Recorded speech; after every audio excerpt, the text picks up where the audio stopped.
এই বাংলাদেশের রং আগের মতোই আছে, সেই লাল সবুজ। তবে বদলে গেছে তার ক্রিয়া প্রতিক্রিয়া। এই স্কোয়াডে এখন খেলেন ইংলিশ প্রিমিয়ার লিগের প্লেয়ার, কানাডার টপ লিগের সুপার পারফর্মার, আছেন ইতালিয়ান ক্লাসিক্যাল ফুটবল আবহে বেড়ে ওঠা তরুণ তুর্কি।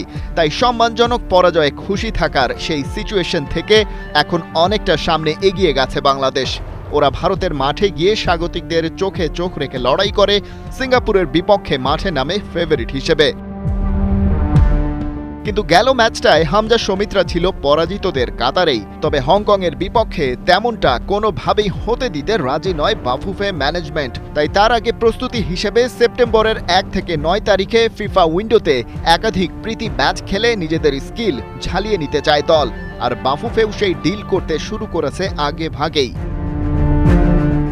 হামজা সমিত্রা আশায় নিজেদের ওজনটা ভালোই বুঝতে পারে ফেডারেশন। তাই সেপ্টেম্বরের উইন্ডোতে এবারে ইউরোপে গিয়ে প্রীতি ম্যাচ খেলার পরিকল্পনা করেছিল বাফুফে। কিন্তু এই সময়ে ইউরোপে পূর্ব নির্ধারিত ব্যস্ততা থাকায় আপাতত তা সম্ভব হচ্ছে না। তবে অক্টোবরে নিজেদের ফ্রি টাইমে খেলার পাল্টা প্রস্তাবও এসেছে কয়েকটা দেশ থেকে। কিন্তু সেই টাইম স্প্যানে এশিয়ান কাপ কোয়ালিফায়ারে হংকংয়ের বিপক্ষে ব্যাক টু ব্যাক ম্যাচ থাকায় ইউরোপ ভ্রমণের পরিকল্পনা এখন বাদই দিয়েছে বাফুফে।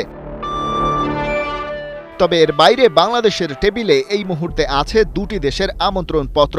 নেপাল জানিয়েছে তারা 2 ম্যাচের একটা দ্বিপাক্ষিক সিরিজ খেলতে চায়। তবে শ্রীলঙ্কাটা বেটার অপশন, কারণ তারা পরিকল্পনা করেছে 4 জাতির টুর্নামেন্ট আয়োজনের। বাংলাদেশ সিদ্ধান্ত নেবে স্বাগতিক লঙ্কার পাশাপাশি বাকি 2 দেশ কারা হবে সেটা নিশ্চিত হওয়ার পর। আর সেকেন্ড অপশন হিসেবে নেপাল তো থাকছেই। তবে নিজেদের এই প্রস্তুতি পর্বটা সাউথ এশিয়ার বাইরে নিয়ে যেতে চাইছে বাফুফে। তাই সেপ্টেম্বর উইন্ডো টার্গেট করে বাংলাদেশের পক্ষ থেকে চিঠি গেছে মালয়েশিয়া, ইয়েমেন আর আফগানিস্তানের কাছে। বাংলাদেশ মালয়েশিয়া গিয়ে খেলতে চায়, আর ইয়েমেন বা আফগানিস্তান রাজি হলে রাজনৈতিক পরিস্থিতি বিবেচনায় ভেন্যু হতে পারে মধ্যপ্রাচ্যের কোনো এক দেশ। বোঝা যাচ্ছে সামনের উইন্ডোতে একাধিক অ্যাওয়ে ম্যাচ খেলতে চাইছে বাফুফে। তার কারণ মূলত দুটি। কোয়ালিফায়ার রাউন্ডের ম্যাচ না থাকায় এই উইন্ডোতে হামজা সমিত সোমরা এবার দলের সাথে যুক্ত হচ্ছেন না। দ্বিতীয়ত, ওই সময় ঢাকার জাতীয় স্টেডিয়ামও অ্যাভেলেবেল না। বাকি থাকা কিছু সংস্কার কাজ শেষ করা হবে তখন। অ্যাওয়ে ভেন্যুতে নিজেদের ঝালিয়ে নিয়ে তবেই অক্টোবরে হংকংয়ের বিপক্ষে মাঠে নামবে বাংলাদেশ। তখন অবশ্য ফুল স্কোয়াডই পাবেন head coach Javier Cabrera. Hamza, Samit, ফাহমিদুলদের সাথে সব ঠিক থাকলে যুক্ত হতে পারেন কিউবা মিচেলো। তার আগে বাকিরা সুযোগ পাচ্ছেন নিজেদের আরও পোক্ত করে নিতে।